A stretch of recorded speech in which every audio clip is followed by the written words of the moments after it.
back to Retrieving Sanity, a podcast where we dive into the depths of mental health one laugh at a time. I'm your host, Keegan, and I'm here to talk about everything from anxiety and depression to self-care and finding joy in the everyday. Because, let's face it, life can suck, but we don't have to navigate it alone. Retrieving Sanity is a partner with Podcast for Prevention, an initiative from Start Day 1 that aims to prevent suicide and promote mental health awareness. Together, we're working to break the stigma and create a more supportive community.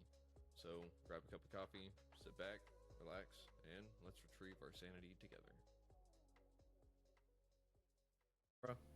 Hello, and welcome back to Retrieving Sanity, your podcast for all mental health, addiction, recovery issues, and topics. And today we have a very special guest, and her name is Sara Nakamura. I said that right, correct? You did. I love the inflection on it. Thank you. Well, I'm so glad that I did because I have a horrible habit of getting people's names wrong, and it's a nasty habit, but I'm trying my best to actually get over it, so thank you. But you wrote 2 books, and I see one of them right next to you, and it says Stressed Out. So, you're an author, obviously, but can you tell us a little bit about yourself and your books? Yeah, absolutely. First of all, Keegan, thank you so much for having me.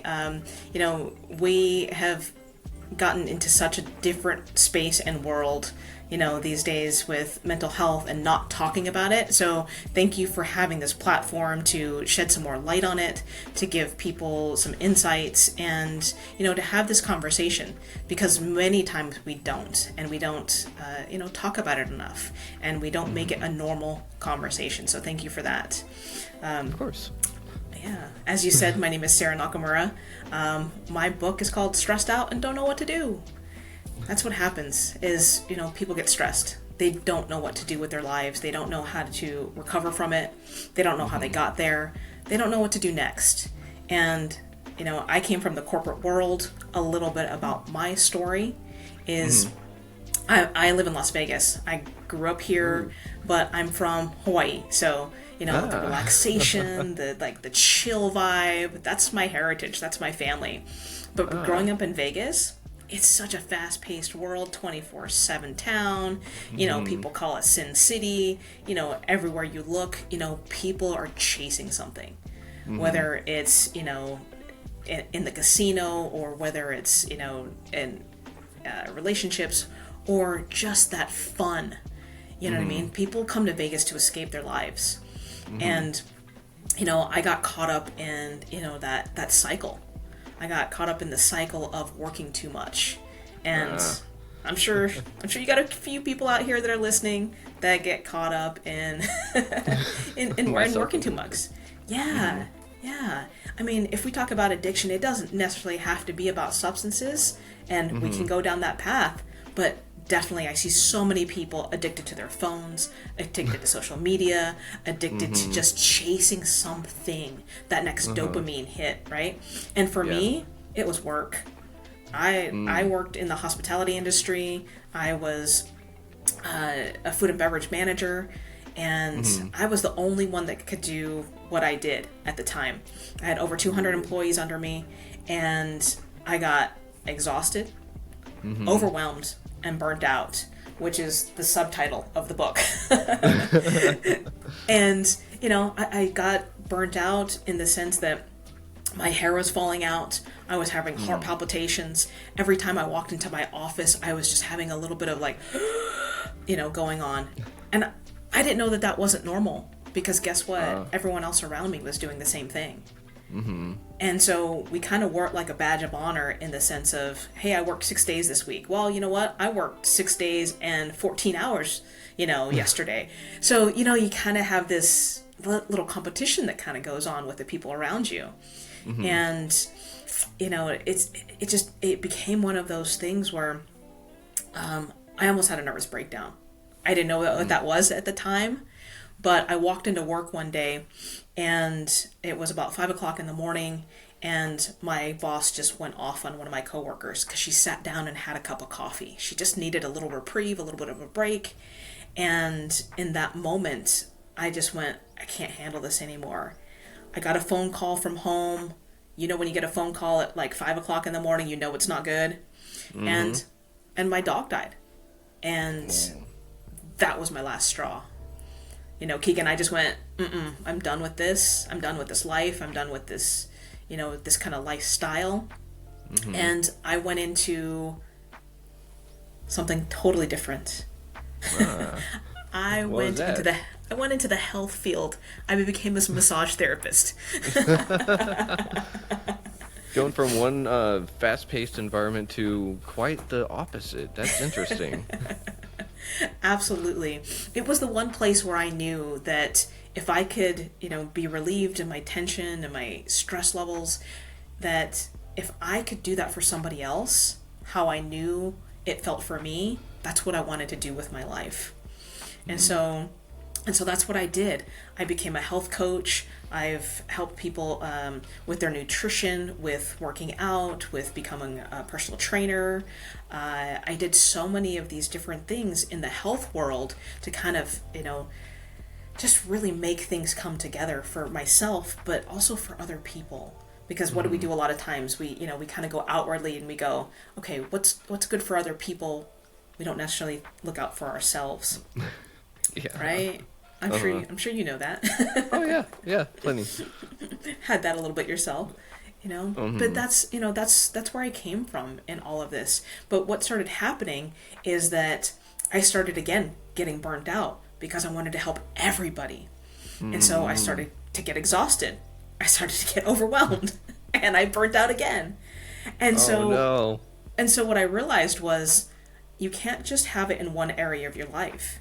You can't just relieve stress in just your physical body or just your relationships. You have to do it everywhere in your life. And so what I call that is the stress cycle. And, okay. Yeah. And so in my book, I talk about the stress cycle quite extensively. You can break it from the inside, meaning you can change your emotional state. You can change things from within you. Because if you try and break it from the outside, it's just going to come back and it's going to cycle over and over. So we have to break it. Okay. So that's so interesting because you totally did what I would have done. I would have went out there, been like, oh, hey, I'm going to go help people, but now I'm going to help as many people as I can. And I definitely am one of those people that will overextend myself and then some. And I will claim that it's for the betterment of everyone else. But you were able to at least sit there and say, hey, I'm still broke. There's still something going on. And so you developed the stress cycle, correct? Yeah, so what I did was I took the stress cycle that's already there and I really just put it in simpler terms. Oh, okay. Yeah, because, when you think about stress, people go, oh, I've got stress, everyone does. It's just a matter of getting, more rest. I just need a vacation. But then what happens? You go on vacation, you let it all go, and you pick it right back up as soon as you go back to work or go back to the relationship or, whatever was stressing you out in the first place, you go right back to. Yeah. Yeah. Yeah, and isn't that kind of one of the follies of a vacation, though, is most people can't really seem to really relax and de-stress because they know that they're anticipating that work load that's already waiting for them whenever they get home because they know it's there. It didn't disappear just because they're on vacation. And so I've heard that we should actually take a couple days after vacation to kind of ease back into where we're actually at. Is that kind of a good thing to do? It can definitely be a good thing. I would say that that's a great thing to be able to do is to come back, just to reground yourself, do your laundry and, all of the different things to kind of get yourself back in that place. But here's the truth of it.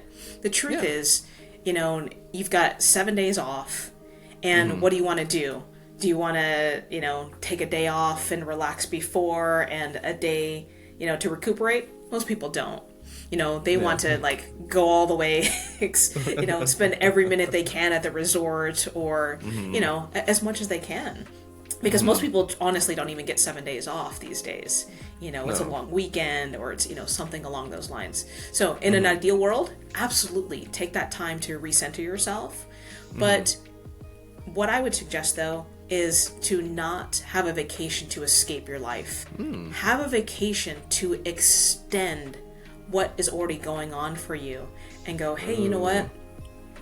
Whatever's happening, whatever stress that I have in my life, okay, I'm not getting away from it, but I'm going to help refill my cup. I'm going to replenish what's going on. Everything that I gave to other people, let's fill it back up. This is my time to refill and to reconnect, rather than that mentality of, let me get away from, whatever's going on at home. Because like you said, we pick it right back up as soon as we walk back in the door to our house. Yeah. So that's really interesting. It kind of shifts my whole perspective on what a vacation really is. And it's making me wonder, isn't that what a vacation should have been in the first place, though?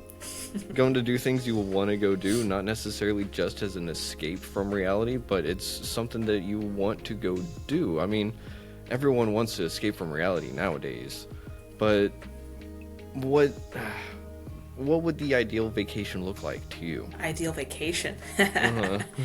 So,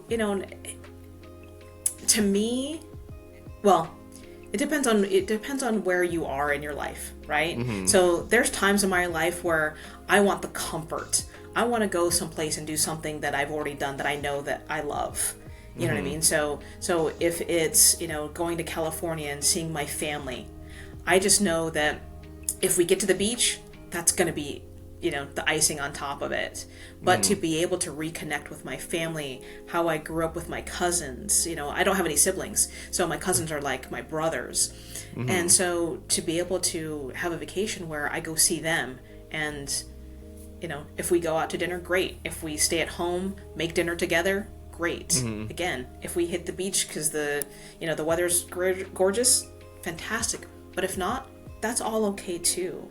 It's setting those expectations, and if you set the expectations of, hey, I just want a new scenery, I just want a fresher breath, breath of fresh air, that sort of thing, your expectations can be met very easily. But I see people all the time that come to Vegas and they're like, for example, I work in a 5-star spa. And we have clients that come in that can spend money on nearly anything and everything that they want. And the Sphere is a place where, I'm not sure if you've heard of the Sphere, but it's a new place for concerts and experiential type situations where, the seats move and the air comes. Think of a Disneyland ride, for adults. Okay. Like a 5D theater. Exactly. That's exactly what it is. And so you get this, experience all around you, and you hear the music, and, this guy came in and he was saying, he spent money, probably about $300 to $500 per ticket. He had like a $700 dinner that night. He was, he came in for a big, convention in town that we have every year. And, he was so disappointed all the way around in his whole experience. And I went, what are you looking for? And he couldn't answer. He didn't have something that he knew would fill up his cup. He just had this, well, I want this to be the most amazing experience. What does that mean? So what's your expectation level on your vacation? What's your expectation level in your relationships, in your home life, and anything that we do? If we value the little things, then we're going to be able to meet those expectations, and anything on top of that is amazing. Okay.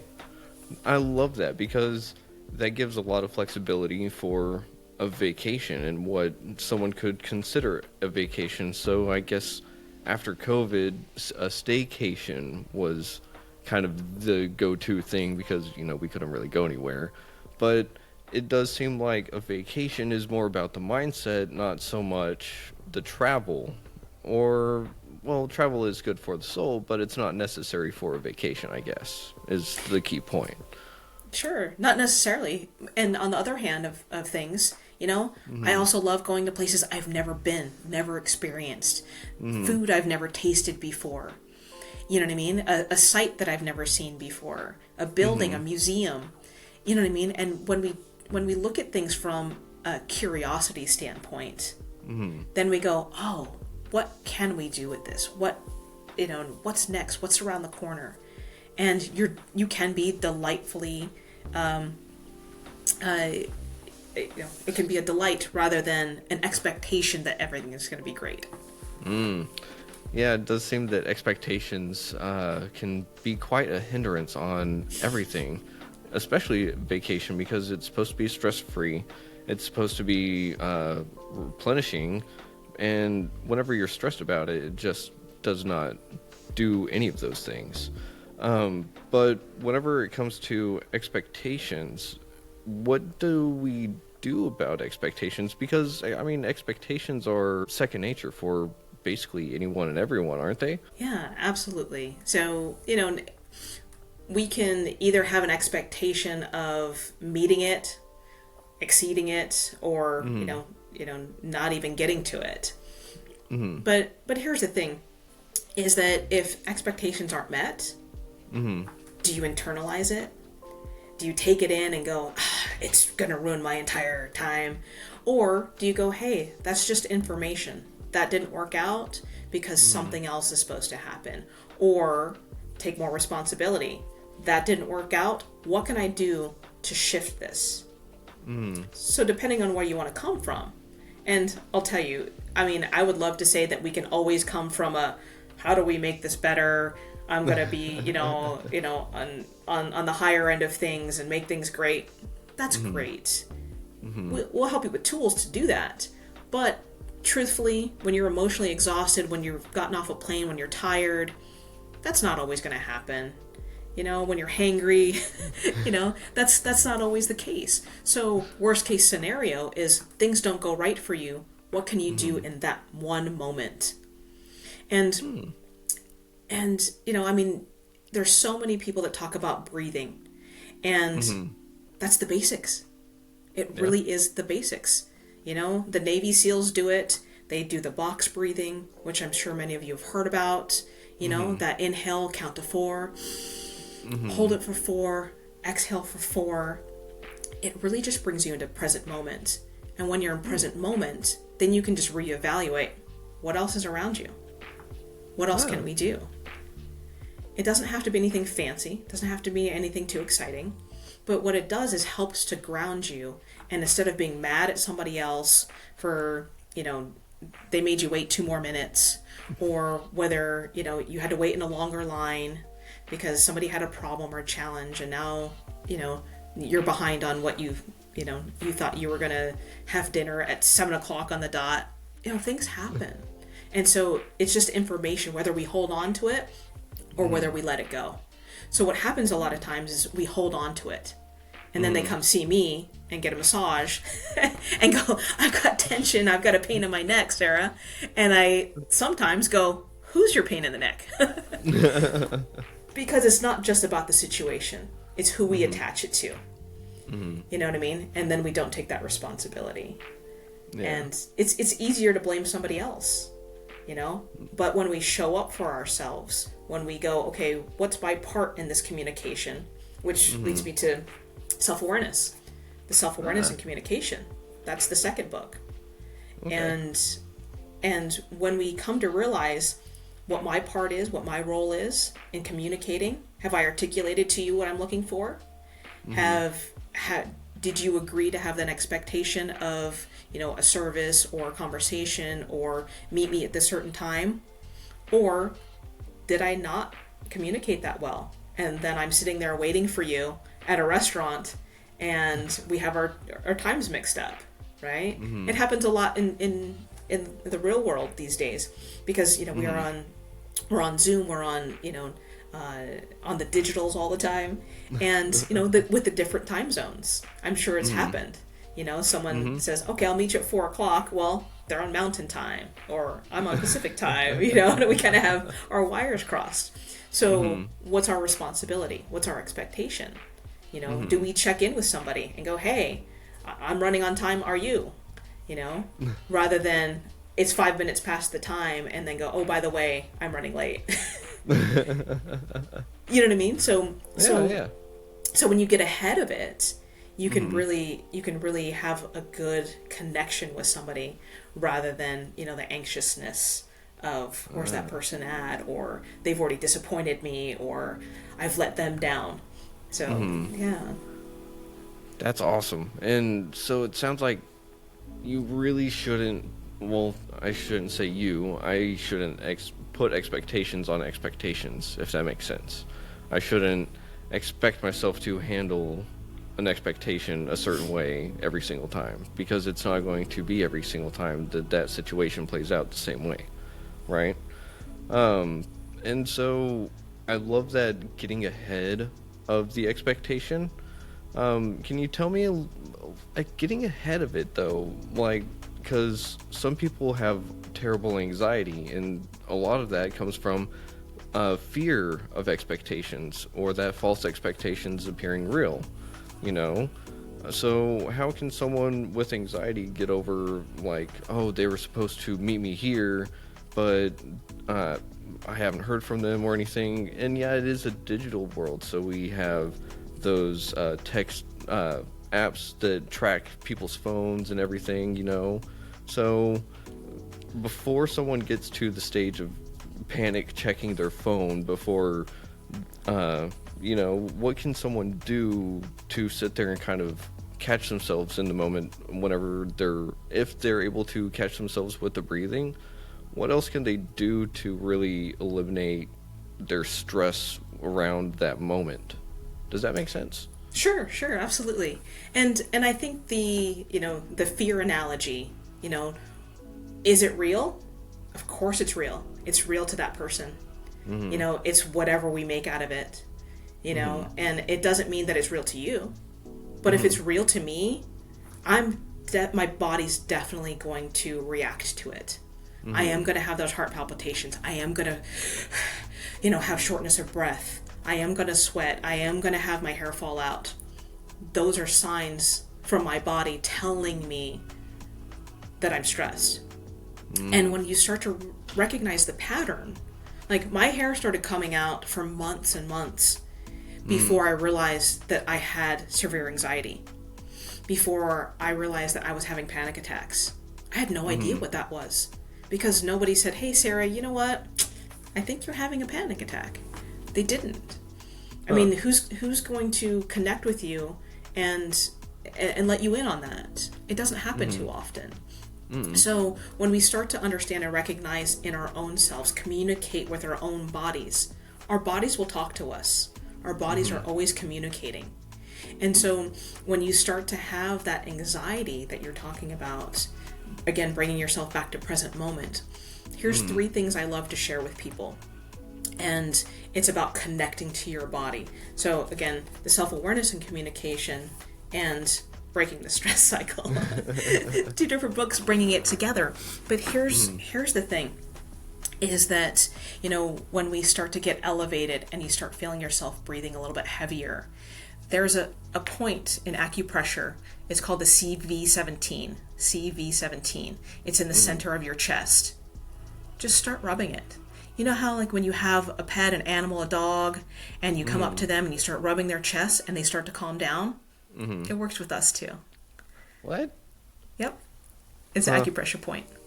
And you start recognizing what your body's doing. Your body starts to calm down. Your nervous system starts to calm down. And it doesn't look weird. When you do the breathing where you go inhale, hold, exhale, inhale, exhale, to bring you back into present moment. I love that breathing technique too. But if you're doing that in public, that one does look a little weird. Someone might be like, wait, are you doing a roller coaster on your hand, Keegan? Woo. You can do it in your lap. You can trace your hand, right? Anything that's going to bring you back to present moment. But I love this one because, you're just sitting there making little circles. I never knew about that. Exactly. And then so many times when you start to have tension in your body, so many people start getting headaches.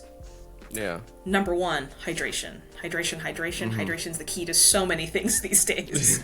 There you go. There you go. I'll be the first one to tell you that. And but a little bit deeper is we start to have tension that goes around our head. There's 2 points around your temples. So if you bring your 2 fingers across, of course your forehead's going to be nice and strong. You're going to feel that bone, but then you feel that little soft spot. And then you just make little circles.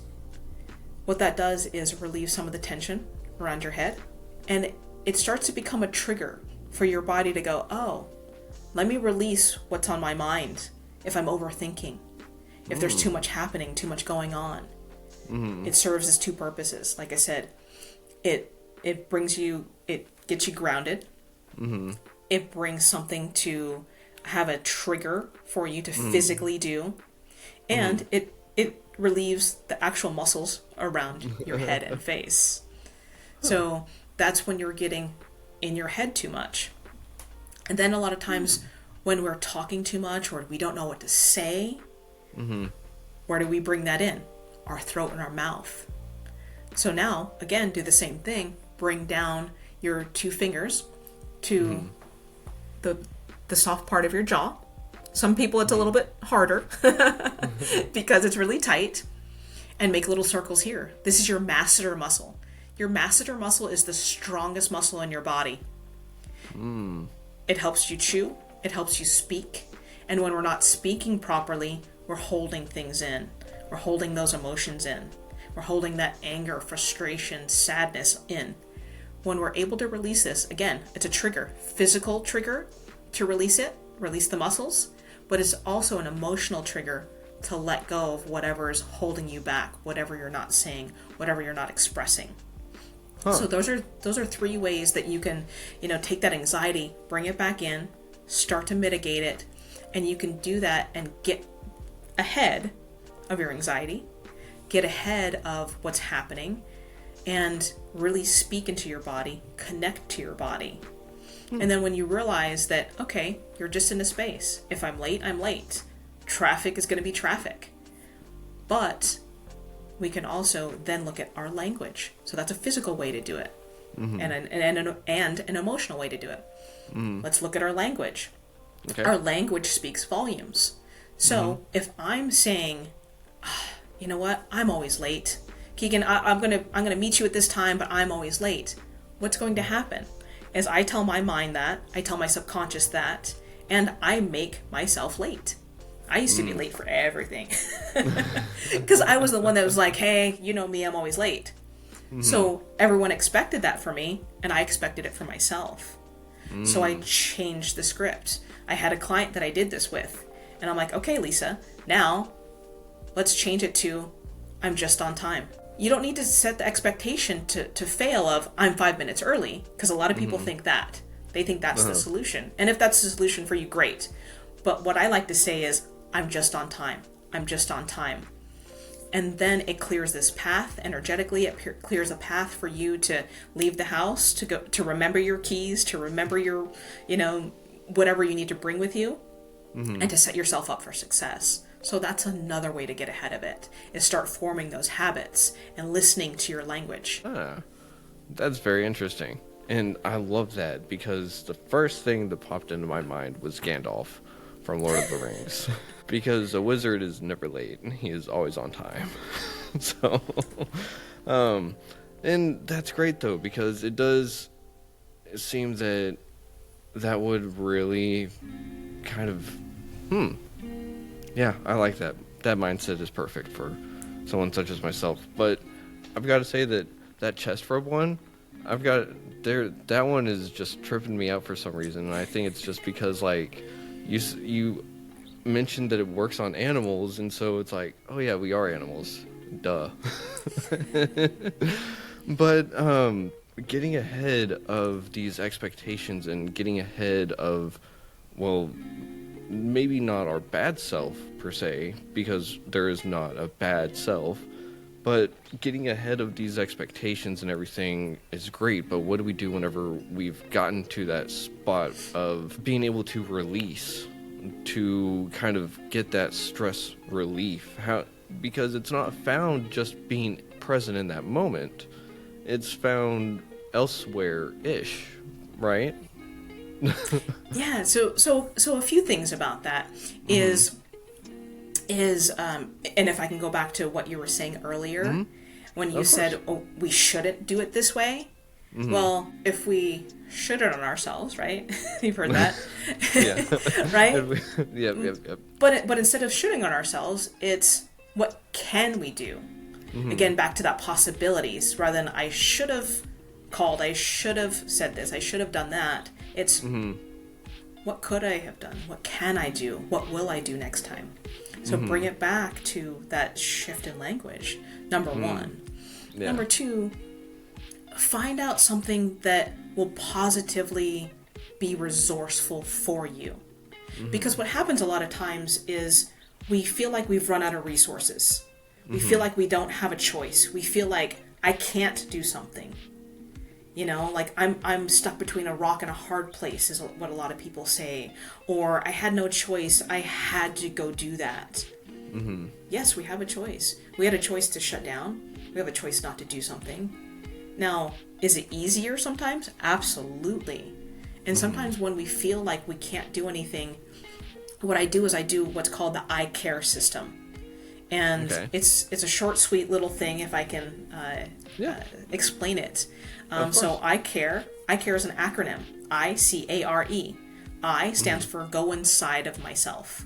So take whatever situation's going on for you and you go, okay, so what scenario do you get stressed out a lot about in your life? Money. Money. Okay. So does it need to be specific? No, but if you have something. Just money in general. That is a literal trigger word for me. It's just money, and I immediately go like, I don't have enough. Like, we'll never have enough. You know. So, I would just say money in general is a trigger for me that our world runs on. So it's something that I'm constantly stressing about. Yeah, and that makes sense. You know, when you go to the grocery store, you're thinking about money. When you're, needing something, you think about money. And a lot of times we take that externally, you know, and we go, why is the price this way? Or I can't afford this. Again, I can't. As opposed to, what can I afford right now? What can I do about this? Right? And start to open up that resource, your own mind, your own body, your own self. And so start with go inside of yourself. Sometimes I ask people to close their eyes. I love to close my eyes because in massage therapy, I turn off my eyes, I turn off sometimes my hearing, and I go, what am I feeling? I'm a feeling person. So I go, what's going on for me inside of myself right now? Is it really about money? Is it about paper? Is it about a currency? Or is it that I feel like I'm not fulfilled in my life? What is it for you? For me, it would be that I am either A, insecure, or B, not good enough. Okay. So not enough money to I'm not good enough. Right? Well, as in probably more along the lines of being raised as a man in today's society is if I don't work and produce enough, then I'm not worth being a person, essentially. You know? So to me, it's like if I fail in this regard, then I'm not a person. So that's how deep that goes. Yeah. And what happens too is that all of the conscious and subconscious things that we think, feel, and act upon came from when we were younger, right? Yeah. It came from, the imprint stage, came from, under 4 years old, everything we heard from our caregivers, all of those things leading up to now, right? Our experiences. And so that being given, you can say all you want, I am good enough, but it doesn't hit here. It doesn't hit your wallet. It doesn't hit your pocketbook, right? Yeah. Right?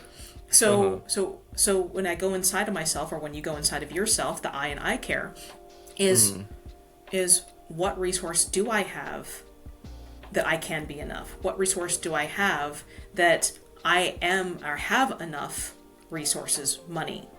And does it have to be $1? Is your resources your personality? Is your resources a kind gesture? Is your resource a connection to, someone else in your life? Because that's currency also. It's not necessarily paper money, but it's currency. And you can trade that, you can give that, you can receive that. That's a different form of money. I never actually thought of smiles or laughs that way. That's awesome. I love that. Thank you. Absolutely. Absolutely. And I think that's what I kind of, bring forth in the ICARE, because it's, go inside myself and, what else is there? C, contain the problem. Again, the C is contain it. Is it about money itself, or is it about not being fulfilled? For me, a lot of times it wasn't about being fulfilled. And then A, be aware of what it is. Because, if you don't have a Lamborghini, is that your expectation, or is that someone else's? I don't need or want a Lamborghini. It's okay. No thanks. Right? And so, is that for somebody else, or is it for you? So have that awareness of who you're wanting to, not necessarily please, but who do you want it for? So, who am I trying to be enough for? Gotcha. Right. Yeah. Okay. Is it a relationship? Is it yourself? Is it a caregiver, from your past, a teacher, a parent, right? So it's that kind of thought process. And I love the ICARE system because it can be super deep. It can be introspective, and you can sit there and ponder it for a little while and do some deep work. Or you can simply go, my awareness is I wanted a steak dinner tonight. I don't have the resources in my bank account right now. All right, great. I guess it's a hamburger. You know what I mean? So it can be something as simple as that. Do you know what I mean? Yeah, So it can be super light or super deep as far as, this quick little simple system. And then go to R in I care. After the A, the R. The R is realign. What's important to you? Well, if it's a steak dinner and what's really important to me is I'm hungry, that's my number one priority is food. There's that hamburger. There you go. I love it, right? And and then once you've made that decision, because decision is really important to do, because what happens? We get stressed out just by going, well, it could be this or it could be that. It could be this or it could be that. And that teeter-totter, that indifference, that I'm in nowhere land is difficult for a lot of people, including myself. But that indecision, that indecision's so difficult. Once you realign and go, what's my number one priority? You figure that out. You make a decision and go, yep, it's a hamburger. Got it. Now, E. E is the most important thing. Energize your decision. Get behind it. Don't second guess yourself. Don't go, well, I could have, if I could have gotten, that really inexpensive steak, or I could have gone that really, I could split a steak with somebody. Or you go, no, what? It's going to be an awesome hamburger. That's what I want. It's going to be fantastic. Energize it. Make that decision with energy and excitement. I'm really glad that you said that, because I am one of those people that I can be really indecisive, but I can also be a really big second guesser. And I think that it's kind of like I used to not like roller coasters until I got on enough of them, because but it's once I get past that point of no return, then I actually end up enjoying whatever it kind of is. And that's one of those things, is that second guess it'll kill a lot of motivation and just whatever was pushing me towards whatever that second guess. That turnaround is like an immediate break on the line or whatever. It's so weird. So I'm really glad that you said energize on that. But I care, so ICARE. So can you spell it out again? Sure, I care. So I go inside. Okay, go inside. C contain the problem. Contain the problem. Okay. A, be aware of what's happening. What is it really about? Be aware. Okay. And then R, realign your priorities. What's important to you? Yeah. Realign priorities. And then E, energize it. E, energize. Ooh, I love it. I'm going to have to write that down. Yeah. And then the great thing about it is the acronym is I care. So when you say it to yourself And if you think no one else cares about you, no one else cares about what you're doing, I care, right? And then you can internalize it and think, Sara cares about me, absolutely. Or big me, myself, Keegan, I care about me, I care. You know what I mean? So I love the play on words of it, because whatever you need in that moment, that's what it's really for. It's your interpretation. And if you want to shift gears on it and make it your own, do that. But that's a 2-minute technique that I have in my book where it's really made to make it your own. Because I created this, I've done this for 20 years, and I put these 2-minute techniques into this book so that it can be yours. So that if you have someone in your life that that's struggling with something, share it with them, and they share it with somebody else, and they share it with somebody else, and then that way, hey, you don't need money, you don't need to pay for experience or pay for information or knowledge or education or an experience. We can share things between one another. And I want to see people grow and be healthy and, break that stress cycle. So I care. I care. I love that. And it's something that you can just turn to someone real quick and just be like, I'll be right back. I got to go get some ICARE real quick. And they'll have no idea what you're talking about, but you can just sneak off a little bit and go. And you said 2 minutes. And did you choose 2 minutes for any particular reason? Or is it just... Well, it's funny because, so many times people go, I'll teach you this technique. It's really super, super simple and easy. And they explain it for half an hour, right? So we just explain that, I don't know, about 10 minutes. But it can be as simple as having the problem and going right through it, right? And so I wanted to have something quick and easy to do. And really where it really stemmed from is when I would get my client off the table when I was doing a massage, and I was walking them back to the area that I picked them up in, which is called the tranquility area. I had about 2 minutes to explain some kind of self-care, aftercare, and I had to make it concise. And not that I do eye care with them a lot, but, a stretch or a grounding technique or having that flip of your language and internalizing, starting to think, okay, where am I having resourceful language or non-resourceful language? So just a 2-minute technique, and I just wanted to condense it to make it easy for everybody. And, teach it to somebody else. Get the book and give it to somebody else. Whatever that is, we can start breaking the stress cycle. We can start breaking habits that we haven't even formed yet. Because what I notice, especially in mental health, when I notice, bringing it back to unhealthy habits, right? I was in the food and beverage industry. What we did every night after work, we would go have a drink. Part of what I did as a food and beverage manager is we would go to a different restaurant in our property and do checks on people and checks on the service and checks. Well, guess what? Guess who was doing this all of the time, right? So it becomes a habit. And when that habit you get something out of, then can cause an addiction, and then you need it, right? Yep. And so if we can understand that some of these habits create a non-resourceful, pattern, we can start to break it before it happens. And unfortunately, if we've already been in the addiction world, it's harder to break it.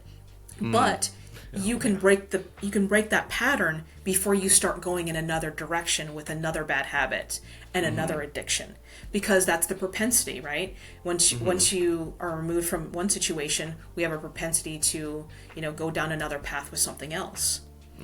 And so when you recognize that in your body and how you're feeling, and noticing a pattern that you're doing over and over, again, you can break it before it becomes detrimental to you. And I love that, because patterns really do seem to run basically everything, And if I'm not liking the pattern that I'm in, I need to go find myself another pattern. And so you're essentially handing people the keys to helping break patterns. And that's beautiful because it creates that ripple effect. And I know for myself, a habit is not going to be broke just after I do this 2-minute technique or any technique. for that matter, just one time.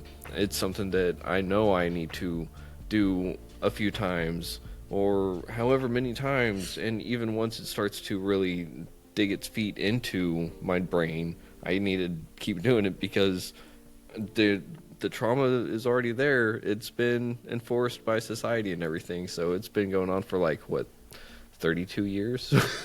So. Yeah, absolutely. And you're absolutely right. And, you know, there's some deeper work that, you know, my partner and I do with our clients, and that's super, super deep work. But let's take something as simple as, what happens when you wake up in the morning? What do you get on? Usually it's this, right?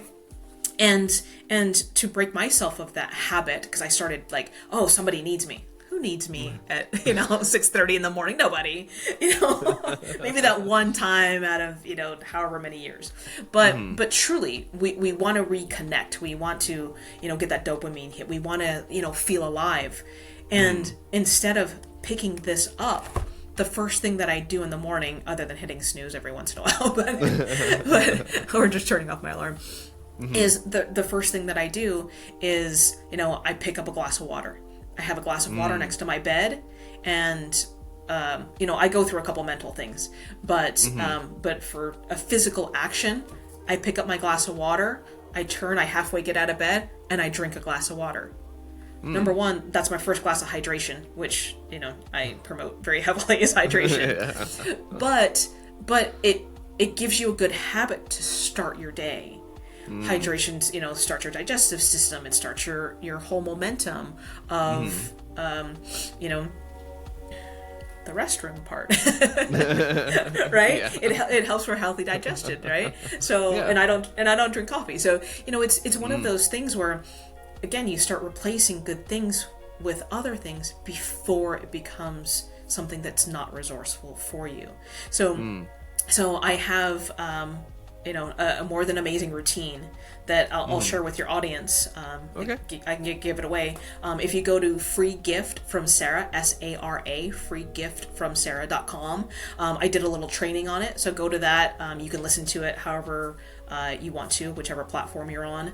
And in about 30 minutes, you'll have about, I think there's 15 different 15-second techniques you can incorporate into your morning throughout your day. I mean, it's quick and simple and easy. So if you start doing little things to help, have a good routine, have, positive habits, resourceful habits, things that move you toward what you want rather than move you away from what you want, then it helps you in your entire life. Ooh, that's awesome. Thank you very much. And absolutely. One more time, that was free gift. Free gift, from GIFT, from Sara, Sara, SARA.com. Okay. Oh, wow. That is super duper awesome. So before I check it out, I got to thank you in advance. Man,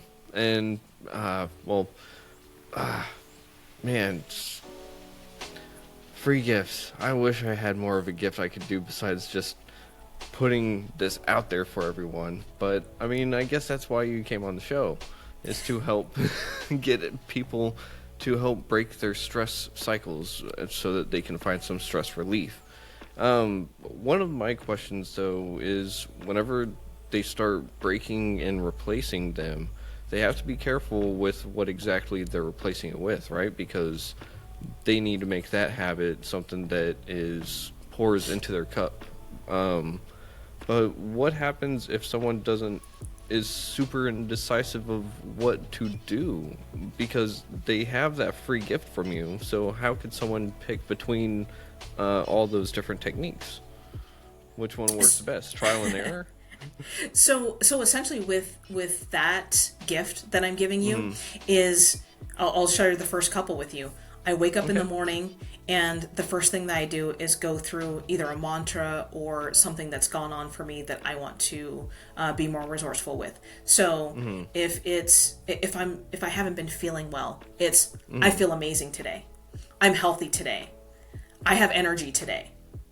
It takes 5 seconds to do that. That's the first thing that I do, right? And I put myself in a good mindset with things. And instead of going, oh, that's my alarm again. Oh, I don't want to get up. Listen to my language. I don't want to get up. I don't want to get out of bed. I don't want to go to work. I don't want to, whatever it is. When we replace it with, I get to get out of bed. I am healthy today. I am energized. Whatever that is for you, figure out what it is. I give you a little bit of help with that, but make it your own, right? Again, the second thing is get a glass of water. That's number 2. Well, how long did that take? Not very long, right? Okay. The third thing I do is get up out of bed. I do a quick stretch. I raise my arms. It helps to open my back, helps to I touch my toes, right? Yeah. And that little stretch gets energy into my body, gets my blood flowing, right? And then from there, you can take it deeper. If that's when you want to do your workout, great. If after you drink your water, of course you're going to go to the bathroom, but after you drink your water, if that's when you want to make your daily shake, your little hit of nutrition, that's when you expand on it. That's why if you do these little techniques, you can start implementing something that triggers, okay, now I want to eat healthy today. I'm going to go make my shake. Okay, yeah, I want to go work out today. It triggers something else. And it starts to form the good habits you want, not what anybody else wants. Because I've heard so many people go, oh, I've got a 3-hour morning routine. Do you have 3 hours? Because I don't. No. You know what I mean? I would love to sit in a corner and have like an amazing meditation for, half an hour, 45 minutes. I'd love it, but I don't have that time. Yeah. Sometimes I do 15 seconds. Sometimes I do 5 minutes. Sometimes I don't do it at all. Right? Depending on what's working for me, depending on what I need to do. And don't get me wrong, there's sometimes you have to skip certain things.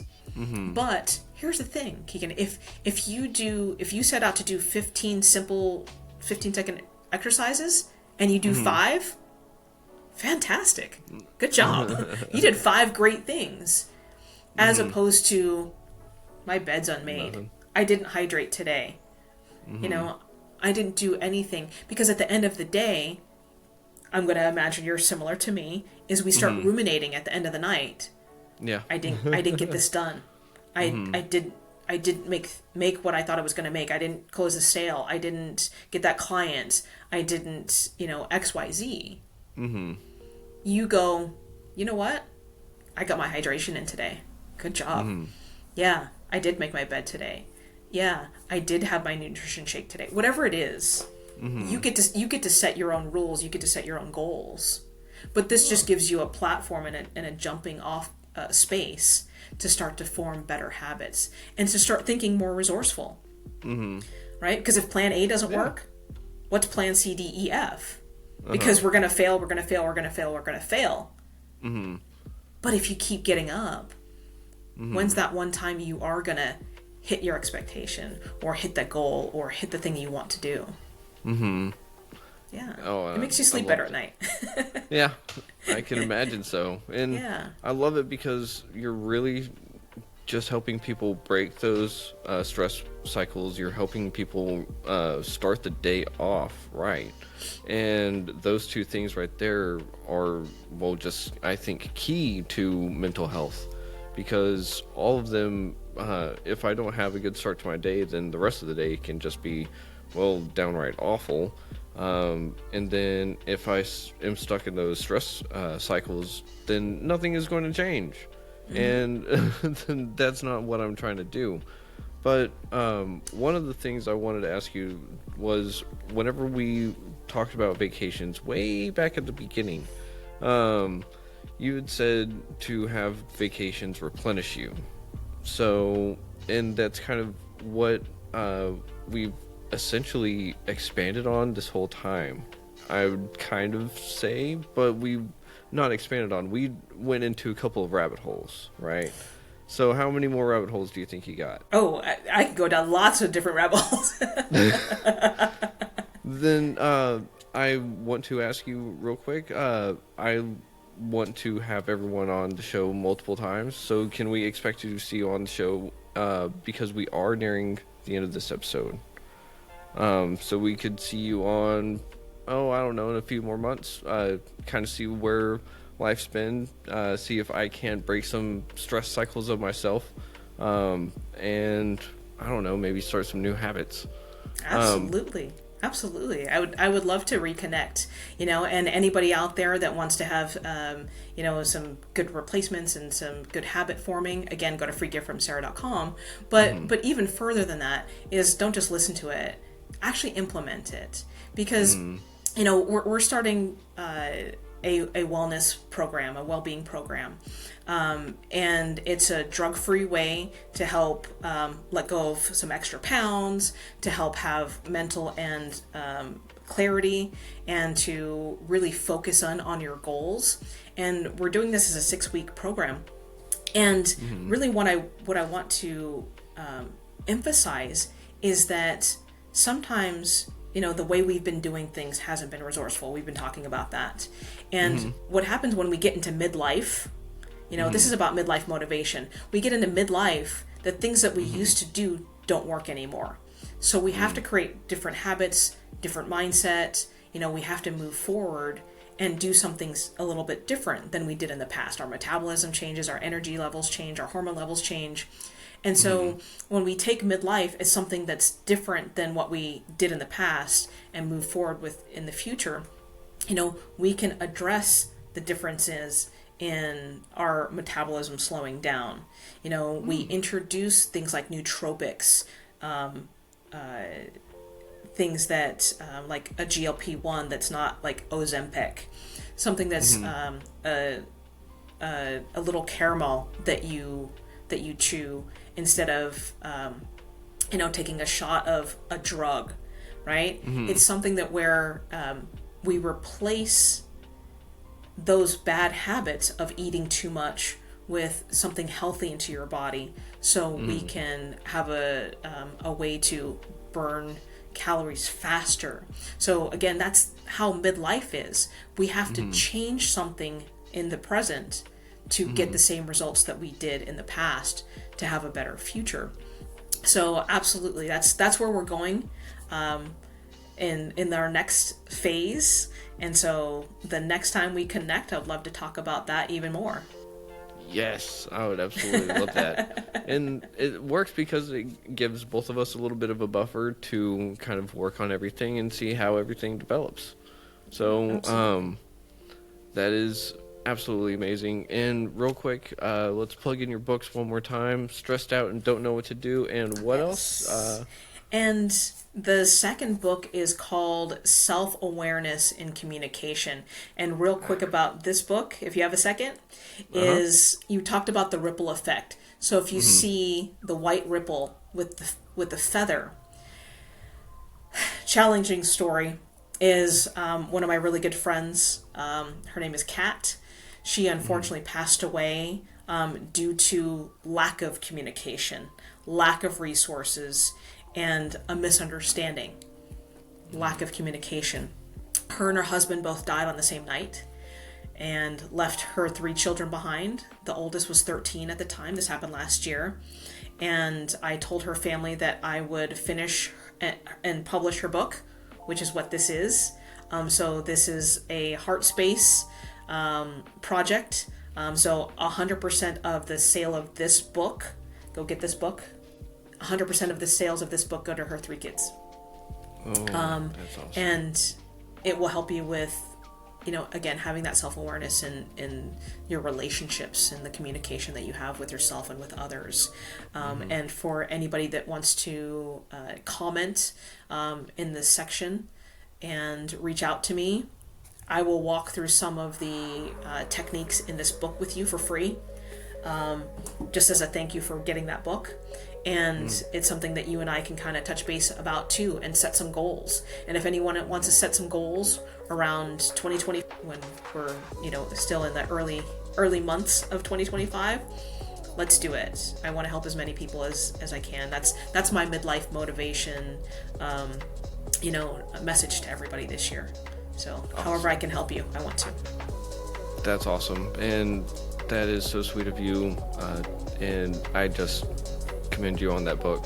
Thank you on their behalf for doing that. And for anyone out there listening, 988 is a number that you can call if you are in crisis. So please give that number a call before anything else. And definitely get that book. Yeah, oh man, that is just self-awareness and communication. Oh man, I can't believe that though. You're such a kind person. She was a very kind person. Thank you for saying that. I appreciate that. And let's continue that ripple effect.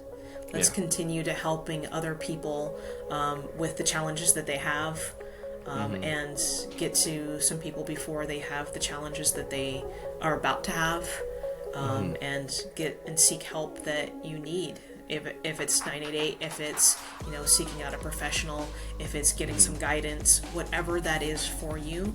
Because again, thank you for opening this conversation, and this means more to so many people to actually have something of substance and a safe place that they can listen to you and turn to for these types of communication, this kind of connection with other people, because so many times we feel like we're alone. We feel like we're the only one going through whatever we're going through. And, maybe that may be the exact case, but someone else is going through something similar. Something else can connect to what you're going through. And you never know who's going to help you, and you never know who you're going to be able to help. So continue to share your stories. Continue to seek, connection with others. Extremely powerful stuff. Thank you very much, Sarah. And again, thank you everyone for listening on WDJY 99.1 FM. And Sarah, I can't wait to have you back on. This has been an absolute pleasure, and I can't wait to speak to you again. So until then, everyone out there, y'all have a good night. Shalom. And there we go. Stop. That is